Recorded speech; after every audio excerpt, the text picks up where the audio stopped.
Today's podcast is brought to you by Audible. Get a free audiobook download and 30-day free trial at audibletrial.com/spookshow. Then go over to morbidlybeautiful.com as we are now part of the Morbidly Beautiful Podcasting Network. It's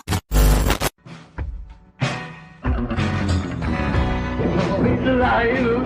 It's alive! It's alive! You won't too! You won't too! You're too! Everybody here dies by dawn. Dead by dawn! Welcome to the Spook Show. Hello and welcome to the latest edition of the All-American Spook Show podcast. I'm Josh, and I'm joined here with Tiana. Hey. And the Professor Smoke. What's up?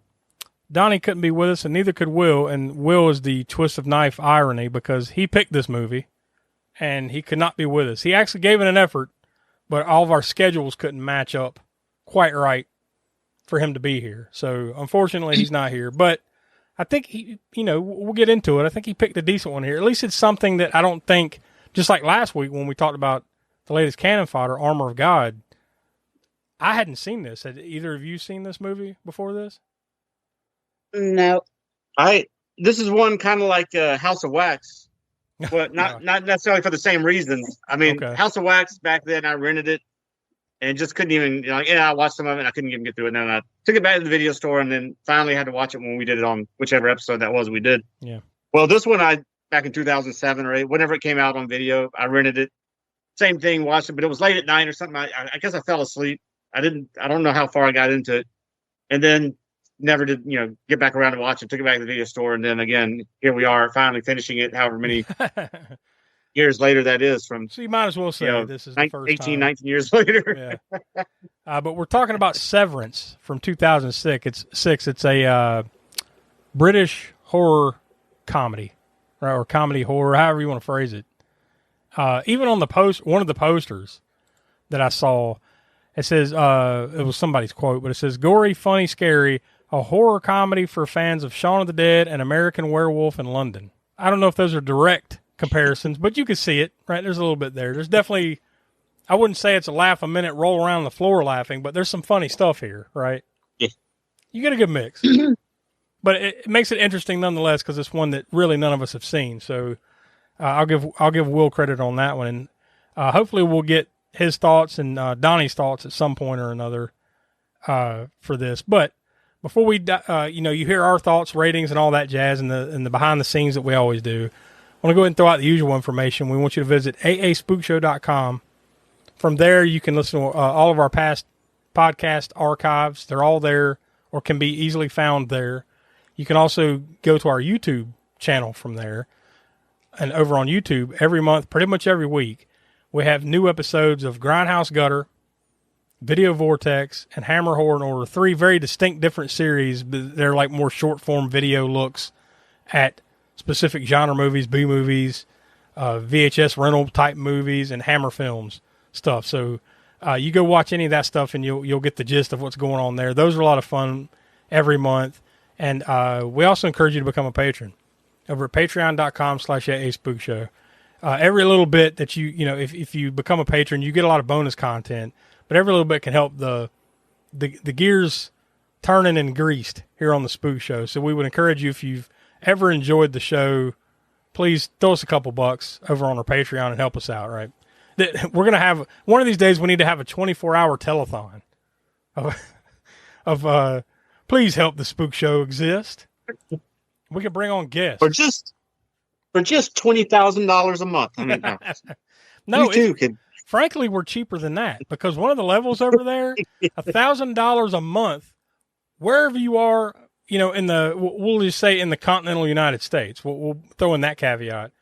We'll get on a plane and come to your house and make you a sandwich. That's for merely $1,000 a month. So go check it out. Patreon.com/AASpookShow. So without any further build-up, we'll go and toss to the trailer for Severance. What are company retreats all about? This is not a holiday. This is a business. I can't spell success without you. Building relationships. English birds ain't complicated. You buy them a Bacardi breezer and then why do you like Seabiscuit? What did you do there?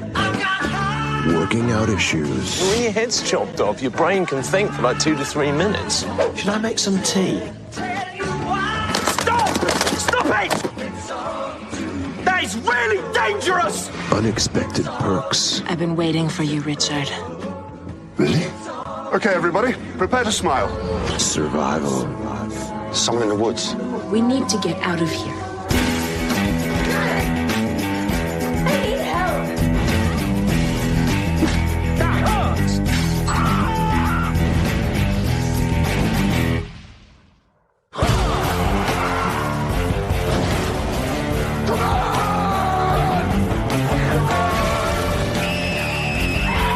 We need to board ourselves in.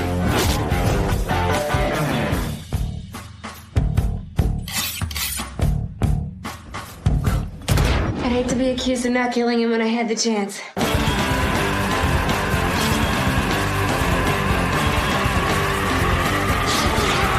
Severance. The company's making cutbacks.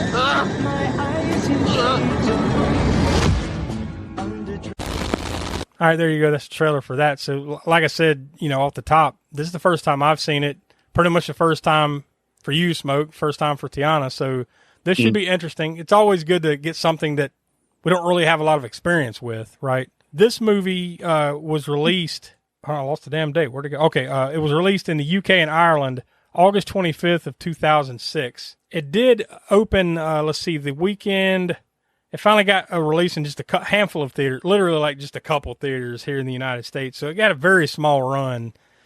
May 18th through that weekend of May 18th through the 20th there in 2007. And it didn't even rank. But since we always do this, I've got the top 10 in the box office that weekend. So this is always interesting. Not that this movie was directly going against any of these movies, but it's always a interesting snapshot to see what was going on at the time. Number 10 that weekend, Blades of Glory, that Will Ferrell ice skating movie. that one that was still playing. Number 9, Hot Fuzz, which that's kind of ironic considering I know it's not a horror movie, but this is very comparable to that in that British comedy type stuff, right? Yeah, because the guys behind Hot Fuzz were the guys behind Shaun of the Dead. Yeah. Was it Simon Pegg and I always and, forget the other guy's name, but yeah, those guys. Yeah. Number 8, The Invisible, which I'm not recalling that movie at all. Number 7, Delta Farce. Jesus Christ. Tell me that's like a spoof of 80s action movies. Yeah, because I can't imagine. I never saw it, but I can't imagine however many years later that was that they would just all of a sudden, hey, you know what we need? A Delta Force. However many 20 years later. Fucking 2007. We might have to investigate this and be sorry that we did. I have a feeling. Number 6, Fracture. Number 5, Disturbia. Number 4, Georgia Rule. Number 3, one that we've done here on the Spook Show, 28 Weeks Later.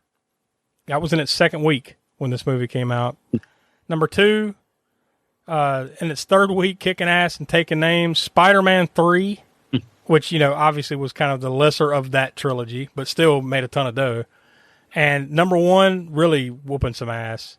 And its opening weekend, Shrek the Third, made a little over $122 million that weekend. So, yeah, odds are if you went to the theaters that weekend, you were probably going to see Spider-Man 3 or Shrek 3 that particular weekend back in 2007. So that's your box office snapshot. But, yeah, Severance didn't even chart. Best I can tell, it literally only played in less than 5 screens in the United States that particular weekend. So, the movie was made for a budget of $10 million and went on to gross just shy of $6 million worldwide. So not successful at all, but these type of movies, even in that time, weren't necessarily expected to rake in,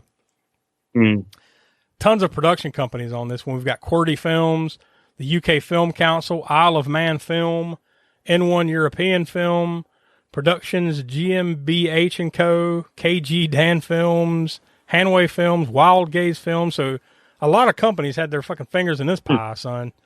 It was distributed in the UK by Pathé Distribution, and then here in the United States by Magnolia Pictures. And like I said, it first released in August of 2006, but didn't make it here to the U.S. until 2007. Kind of, really, it's, after watching this movie, it's kind of surprising that it even got a theatrical release, because it just doesn't feel like something. But then again, probably more stuff was seeing theatrical releases at that time period than than these days, with the models of streaming and everything now. This is the kind of movie that would go straight to Netflix now, right? Yeah. I mean, like a lot of movies do now, but especially one like this kind of lower budget horror comedy. This is going straight to Netflix or Hulu or something now. It definitely has a ring or a flavor of Shaun of the Dead, although not nearly as funny as that, right? Like, that's got more comedy going for it.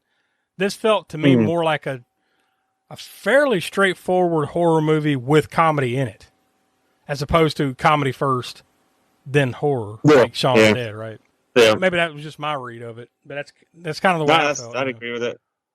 Yeah, because it's billed as horror comedy, but if you go into it expecting it to be Shaun of the Dead, or even the other movie that was mentioning was American Werewolf in London, if you expect it to be those, you might be disappointed in it. Yeah. If that's your main draw to it, is reading those blurbs and seeing it based on that. Because like you said, the comedy is kind of underplayed as opposed to the horror, even though it's billed as a straightforward horror comedy. You can tell the way they were trying to sell this, though, by like that, putting that little thing on there. If you're a fan of Shaun of the Dead or American Werewolf in London, and also one of the taglines I saw on multiple posters was another bloody office outing. So clearly, I think they're trying to play on that and like say Office Space. And wasn't the show The Office pretty big at this time? What year?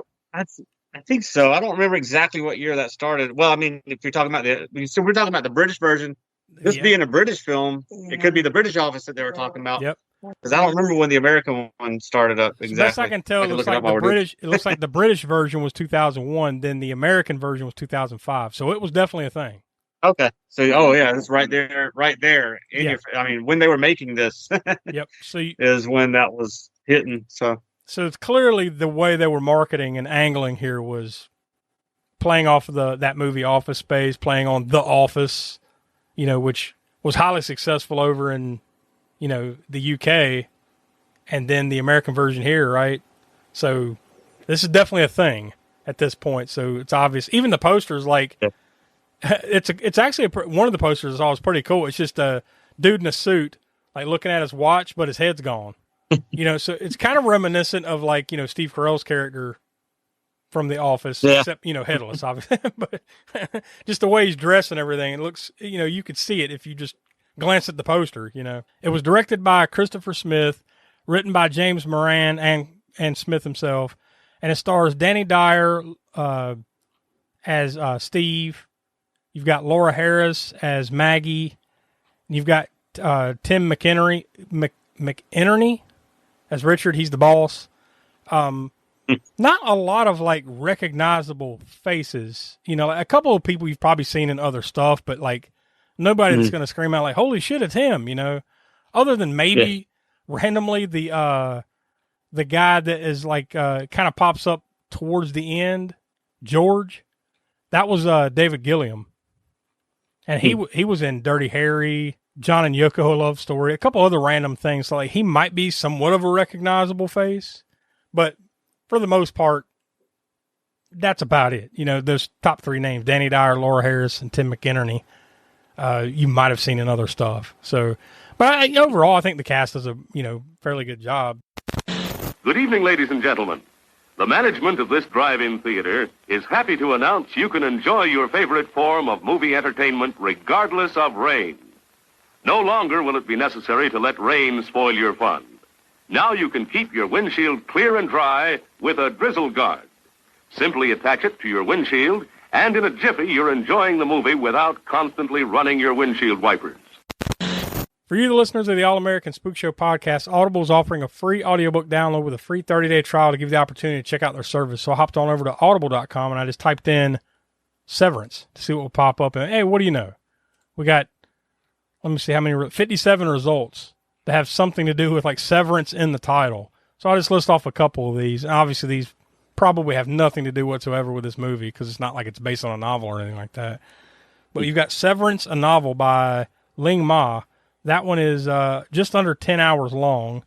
And then we've got Severance, The Infernal Guard, Book 3. So there's at least two more of these books floating around out there by S.G.D. Singh.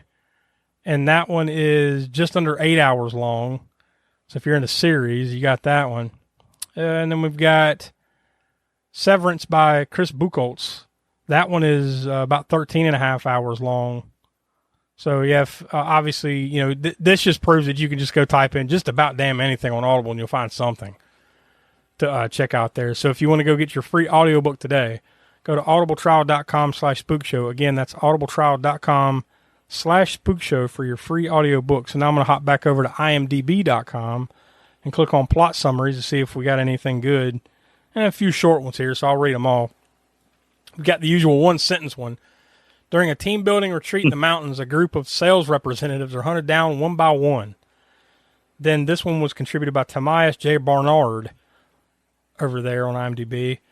A team-building weekend in the mountains of Eastern Europe goes horribly wrong for the sales division of the multinational weapons company Palisade Defense when they become the victims of a group of crazed killers who will stop at nothing to see them dead. And then one more, since that one was pretty brief too. When a weapons multinational Palisade Defense reward their European sales division with a team-building weekend in the mountains of Eastern Europe, comedy blends with horror as the team fight first amongst themselves and later for survival against a group of war-crazed killers intent on revenge. Now, one, not depiction, but description of these, of the killers in this movie. First off, I want to say, if you've never seen this movie, pause this now because we're about to go down spoiler road here, okay? Fair warning, because we are a spoiler-filled podcast. So if you haven't watched it and want to, go ahead and hit pause, go find it, and come back and listen to the rest of this.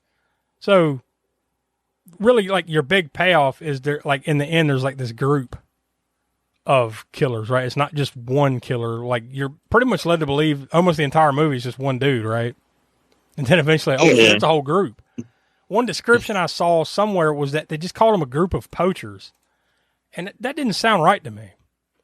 Like, that's not the vibe that I got. It almost felt like there was some level of revenge being played here, right? Yeah, well, one thing that I saw it described as was Deliverance meets The Office. And in Deliverance, of course, there's they're getting sort of revenge, right, of sorts. Yeah. So I don't know if there was more to their storyline, backstory at some point or not. The poachers or whatever you want to call them. Well, I know the one lady says Russian poachers at one point, but that was it. And obviously, that title, Severance, has multiple meanings here, I think, right? Because, people getting their heads chopped off and business-wise, like severance package, right? So there's plenty of connections here. But did you notice at the end, towards the end, when they go to this, like, what is that? Like a compound or like an old camp or something? Oh, yeah. And like in Russian or whatever language that, these guys are speaking, I just assume Russian or some type of that region, Soviet type stuff, right? Yeah. It says Severance, but like kind of spelled differently on one of the buildings. Did you notice that? Like up on the top of the building? So it feels like there's more to this story than they give you in this, to me. Yeah. Like, there's a backstory here because this is a defense company, right? It's a company that makes weapons. So maybe this is a group of people that have been wronged or tested on or something by this company, and then they're just going to fuck these people up, right? Oh, yeah. That was kind of my read on it. But then when I saw one of the descriptions saying it was a group of poachers, I was like, that didn't feel like a group of random poachers to me. They had too much kill intent for, and to kill them in strange and cruel, unusual ways. That's not just random poachers. Unless they are the movie The Most Dangerous Game kind of poachers where they're poaching humans. Yeah. Well, and that's their main thing. There might be something to that because remember there's that, I love this part of the movie too. Now that we're getting into it, there's that one part in the movie where they're all kind of sitting around trying to figure out, like, it's almost like they're telling their own versions of the stories of like what the origins of this lodge are. And there's like an old silent movie with it. And then this used to be an insane asylum or something. And then there's another guy who's got like, this was like a sex slave compound or something. And then the other one's like, no, this is where they did experiments or whatever the hell. Or it was like a lunatic asylum where they let the dudes that loved killing come and kill, I guess, so it has different origins. So it's almost like left open to like, well, we don't really know what the fuck this place is. Right. Yeah. But I like the way they did that though, with especially that silent film, that almost looked like something I'd like to check out. It had like a Nosferatu type of. Yeah, and they did a good job on shooting that footage of that. Yeah, making it. Again, we talked about this with Shadow of the Vampire, and we watched that. I mean, the making some new look like silent film is probably not always the easiest thing. Yeah, yeah, and obviously it's supposed to be over the top and corny, and it's all of these little stories are telling are bullshit, but like that little 2-minute clip, I'm like, damn, that actually looks like a silent film I'd like to check out. Yeah. This looks batshit crazy. But I mean, like pretty much right away in the movie though, like, there's some people there's 2 girls and a guy like running through the woods, and then the one dude gets like snared and he's hung upside down, and then another guy comes up and takes a knife and, basically guts him, right? So like right out the gate, you're like, oh shit, here we go, Then they kind of bring it back a little bit, and it's a while before something happens again. Yeah. There's small little events that are going on, and it's almost like for probably a good, 30 minutes of this movie, it's just like this group of people going to this lodge, and then people are lurking in the shadows, but nothing's happening, right? Yeah, and it takes a while for them to get to, the whole setup for the lodge thing. And the other kind of weird thing, the Palisades is the name of the company, right? And that's that bus, Palisades logo on the bus. Mm-hmm. The bus driver, though, was from that area, I guess they're in, which I believe is Hungary, Eastern European area, and the driver, I guess, is Hungarian or whatever. But, they come to the tree, like there's a tree across the road, and they come to that and they have to stop, of course. And then there's a way around it, which is a little dirt road, and hey, we could take this dirt road. And then the driver's like, no, we're not going down there. It's, he has a reason, you can tell, in this. But isn't that guy like hired by them? Isn't he part of the company? I mean, it's a Palisades bus. Yeah, you're right. But apparently he's not attached to it. He's like, hell no, I'm not going down there. And he basically takes the bus and leaves after they get off of it or whatever. They're looking at, a way to get around. The guy's like, nope. Well, that pops back up. Drives off with the Palisades bus. Yeah, he pops back up later in the movie dead, but, it takes a while to get there. Yeah. And it's not in a bad way. I mean, it's entertaining, but like there's seriously about 30 minutes of this movie where not really anything at all is happening other than like character building or character stuff. Yeah. Yeah. Like, fleshing out who these people are and what they're doing there and everything. Cause apparently it's just a group of, it's like a business group.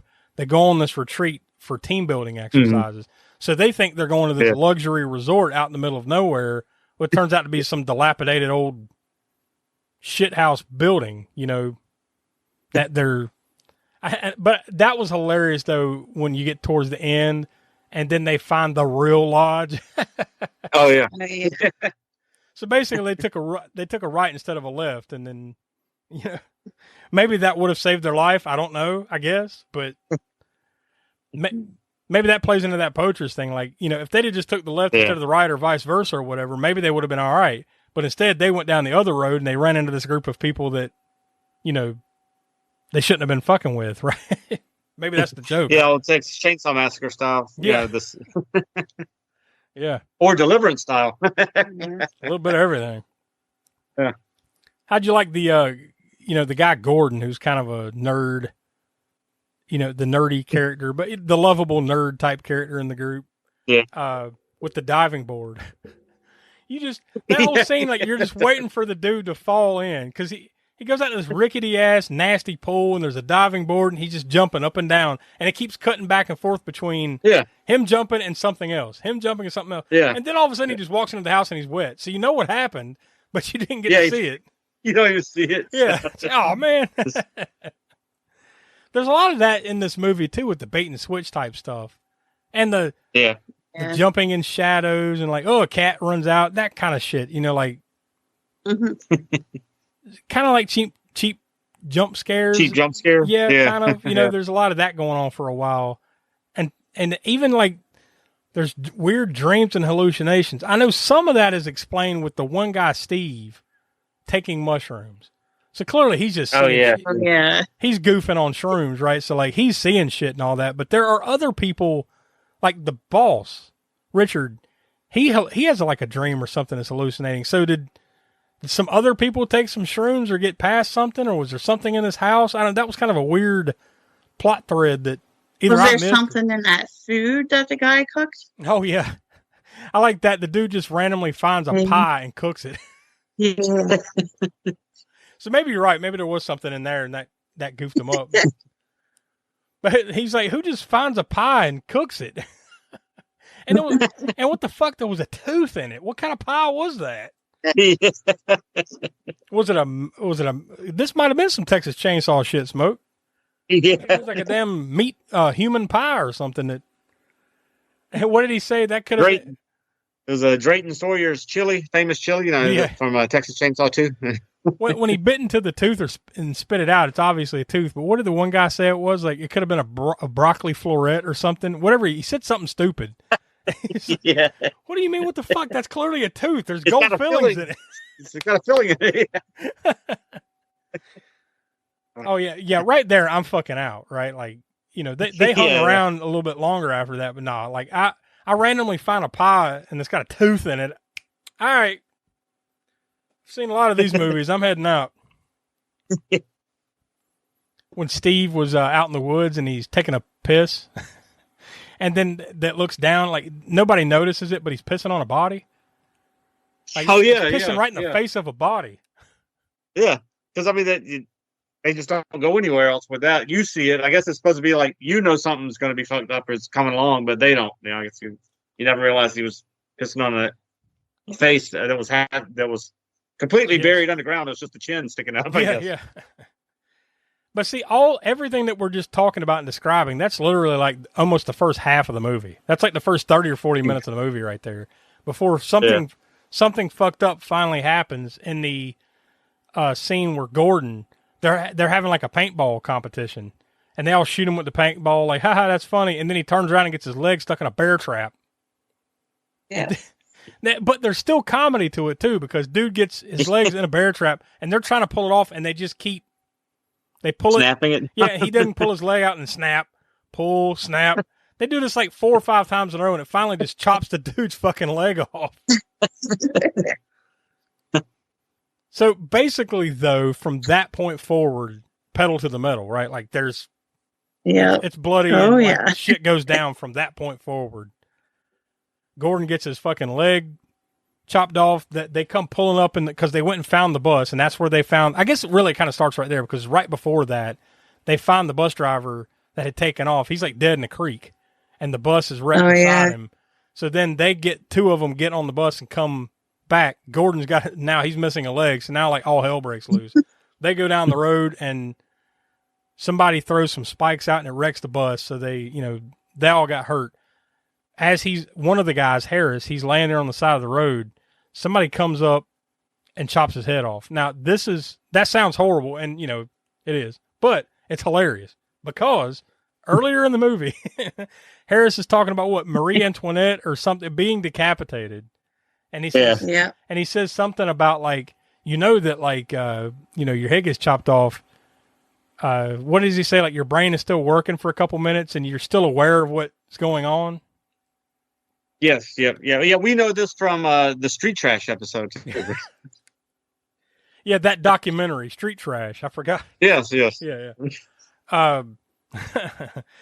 But that's the setup. It's like, well, you're still aware of what's going on when you get decapitated. Well, fast forward a few minutes later, he gets decapitated, and then you almost get his point of view for a second. The camera's spinning, and then the camera's looking over him. And he looks over at his body, his decapitated body, and then he kind of smiles. Like, oh, yeah, I was right. That's right. I mean, it's corny as hell, but that's funny. Jill, the woman with the glasses that wanted to get out of there, but obviously they don't listen to her, and then shit happens, and then you're led to hear. She gets grabbed by the dude out in the woods and tied to a tree, and he's just going to burn her alive. Throws a bunch of gas on her and then can't strike the match. And then the dude just fumbles around his bag or whatever and turns around with a flamethrower and then whoosh.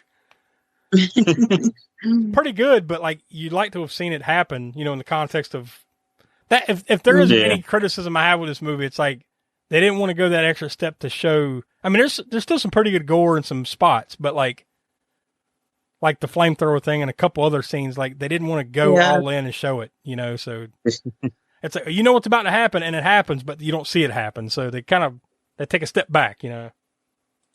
And maybe that's something like in the editing process or something, like to get because this was obviously rated R.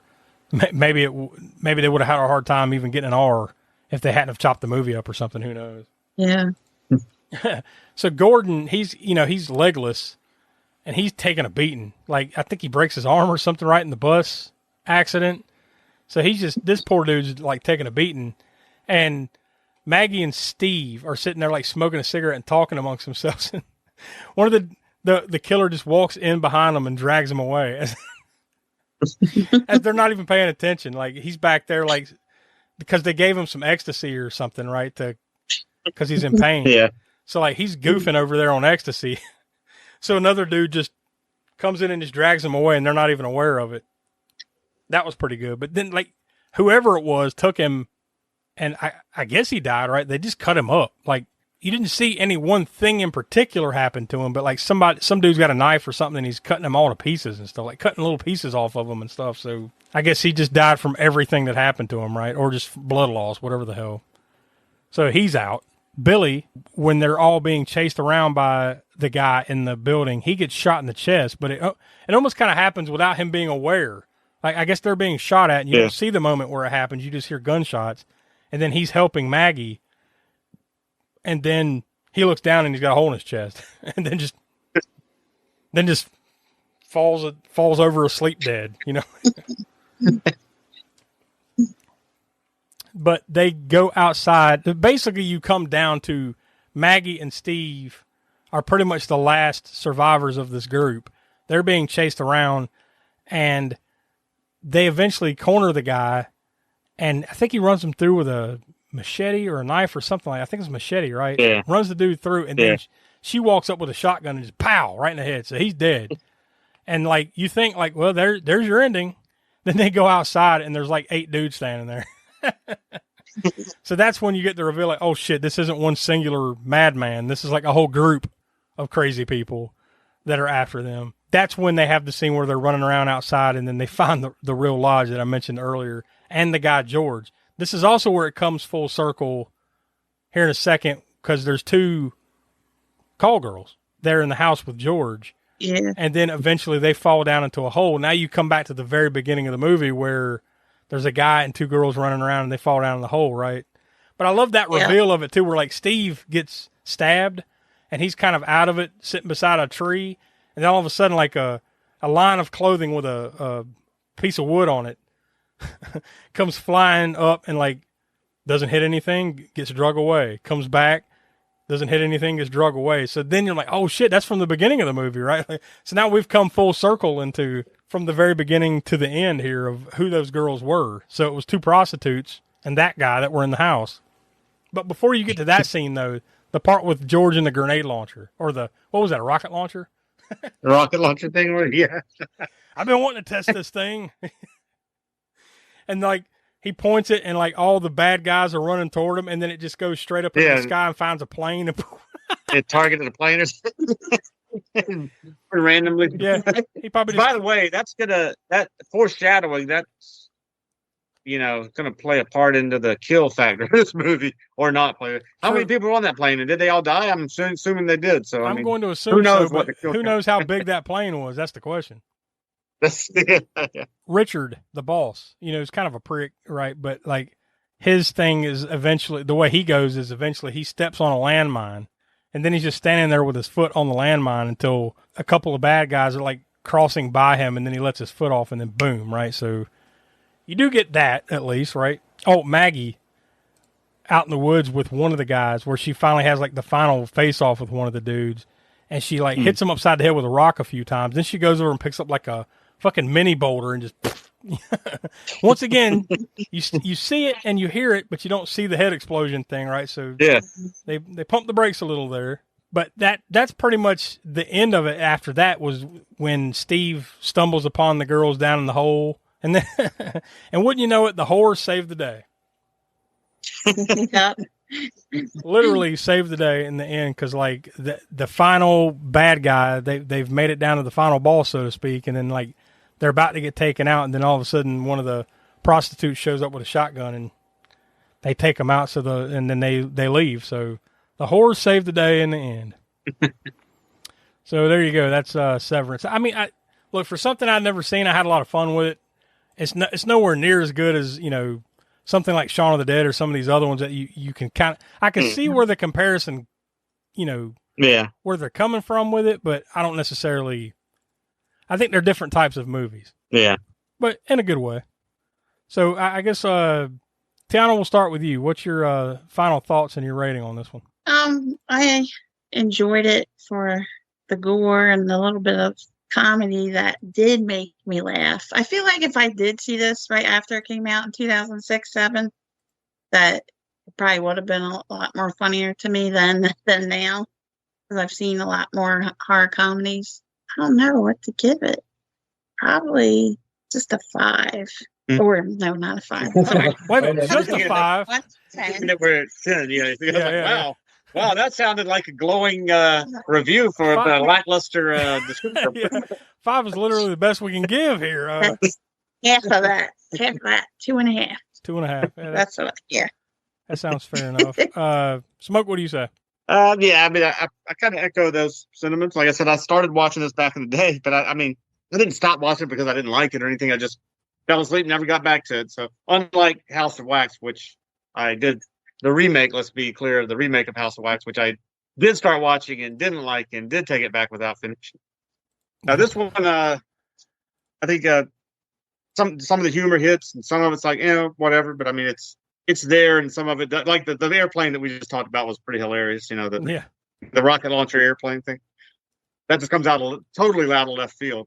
The gore, I wish they hadn't pulled back all of it. It is gory and it's got its moments, and we'll get to the gore score and stuff for that. But yeah, there was some stuff that you wish that was shown necessarily wasn't off screen or whatever. But actor wise, it was fine. I think they did a fine job with that. I guess I'd give it about the same, about 2. I guess I'll go 2.5 as well. Now I should have mentioned this. Just I know they're slightly different movies, but they're very similar. Like Shaun of the Dead.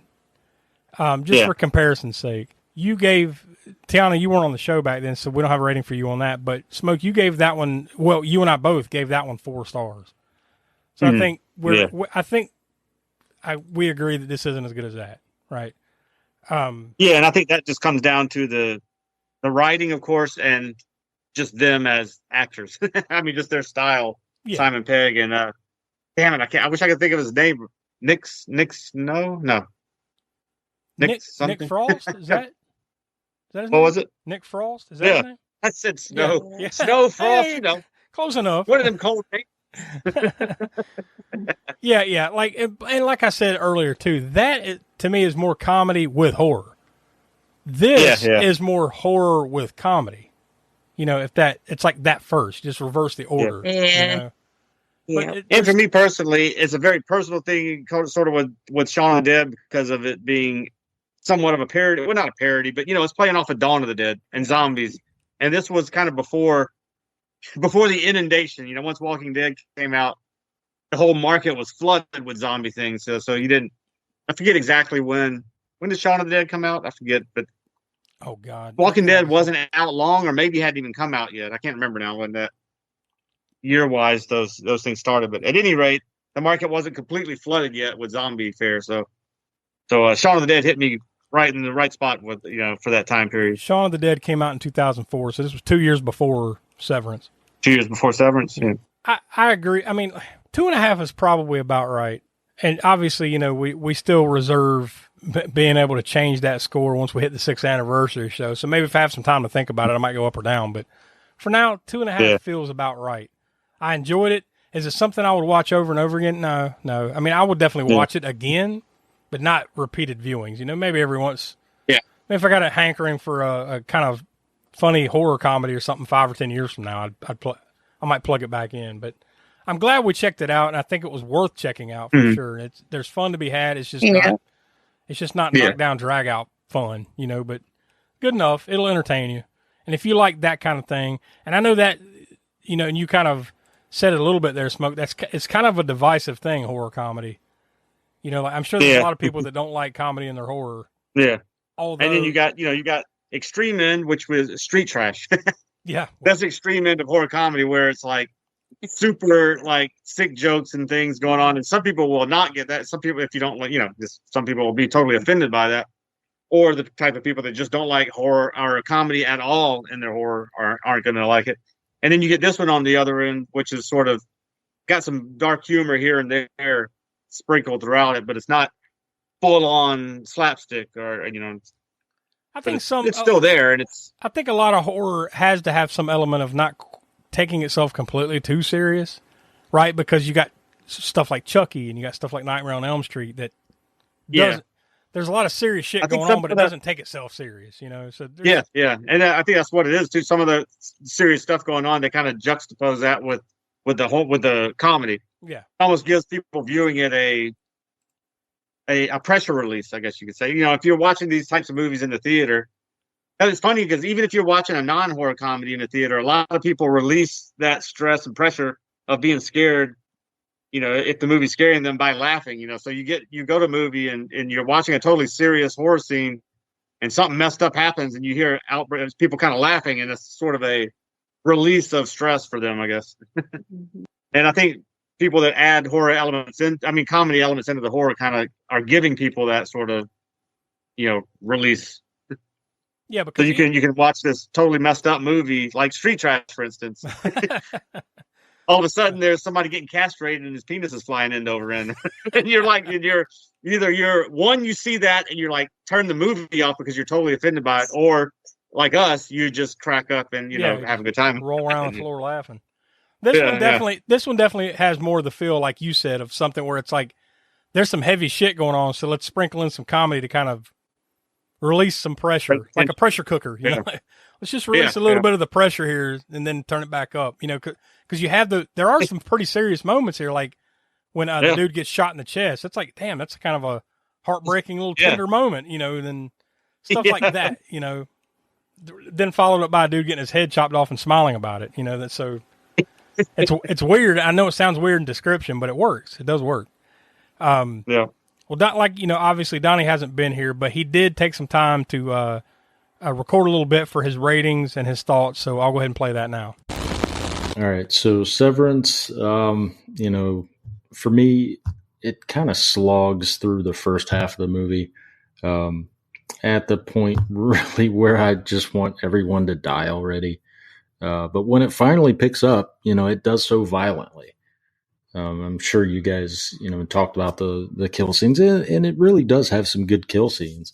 And the plane scene was unexpected, but it just takes too damn long for anything to get interesting. So with that, I'm gonna have to go 2 stars. All right, there you go. So usually, we do all of every horror episode, we always have our own little things that we do. Donnie usually does his connections from the crypt. He's not here, but he did send it in, so I'm going to go ahead and play that for you now.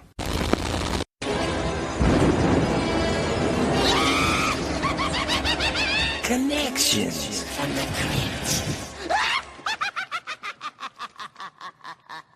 All right, on the cast side, there are no connections at all. But on the crew side, there are several special effects creators and makeup effects creators that date back, but they connect back to prior Spookshow episodes. 28 Weeks Later, Hellraiser 2, Hellraiser 3, and Shaun of the Dead. All right, so that naturally leads us to... Kill. Count. All right, Tiana, what number did you come up? This should be an interesting number. Well, it was 15, which is a pretty good body count. But also your question with that one scene with the rocket that kills everybody on the plane. You just have no idea. So we have no idea. 15 plus. But we at least know there's a pilot. Yeah. 15 plus is probably a good way to put it. Yeah. But yeah, it was 15 for on the screen. final count besides that. So we'll go with that for now. So that leads us to, let's talk about the kill reel. Highlight kill. All right, with a movie like this one that does have, a couple moments of gore, you wish, like we've noted a couple of times here, that they had, done a little bit more. But I think there's still a pretty good level of gore going on. So because of that, there's a couple good moments, a couple good kills, I should say. But I think the one that's probably going to stick into my head is the dude getting his head chopped off and then smiling about it. Like if I 5 years from now, if I think about this movie, I'll probably think about that, and I'll think about the rocket launcher plane. And so I think I'm going to go with the dude getting his head chopped off and then having the, oh yeah, I was right moment, right before he slips into the abyss. So I'm going to go with that. So that leaves us with you, Smoke. Gore score. Yeah, it's got a decent amount of gore in it, but what's a little bit disappointing is what we talked about was kind of all screen kills, right? And that's probably because they pushed the R rating as far as they could with what they did have on screen, So some of it had to get either they just didn't film or got left on the cutting room floor after they submitted it to the MPAA. And I don't know that this ever got released in some unrated version or not. But what we do have, I think, is at least worthy of 7 on the gore score. There's a scene where, like I said, The Rock, if they would have shown that, like, you don't even have to show like a head being obliterated, but you could show The Rock coming down and just a big blood splatter from underneath the rock, right, or something like that, or so. So I think there's a little bit of missed opportunities for, maybe they just weren't going for that either. They didn't want to necessarily, they wanted to have gore, but maybe not have it over the top, right? So and there might have been some things there too with that. What was it? The UK Film Council was one of the production companies here, so yeah. There might have been certain limits there because it was. Yeah, I forget about that. I forgot that it was. Level of government I said funding submitted to the MPAA, but that's probably not the case, right?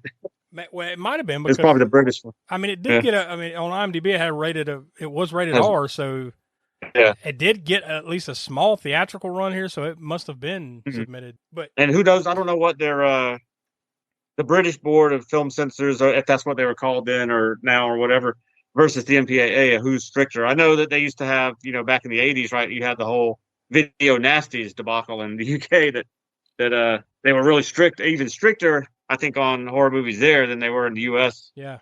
Even though they cut down a lot of gore in the late 80s going into the early 90s, that by the time you get to 2006, they kind of relaxed that a little bit. So I think those movies that came out, even though a lot of the movies of the early 2000s we joke about, they're not that great, right? Yeah. They had a cookie cutter type feel to them with, you get this certain type of music and soundtrack stuff. You get this certain actors and, they're going to have some kills and they're a little bit gory or whatever, depending. But yeah, I think they did relax that MPAA ratings a little bit more into the 2000s here. And even more so now. We know now you can get away with a lot more in an R-rated movie now than you could in 2006 versus 1994, let's say. I think, they got away with probably as hard an R as they could over here. And like I said, whatever the British Film Censors Board, however they rated it, maybe they had to take out more gore for that British release than they did for here, or vice versa. Who knows? I think they have that. 7, I would say, is the amount that we saw in the R-rated version, and whether there's an unrated version out there, I haven't checked into that, but I go with 7 for the R-rated. Well, that's going to wrap it up here. And what we're going to be doing next week is we're going to be celebrating Labor Day. And we're going to do it Cult Corner style.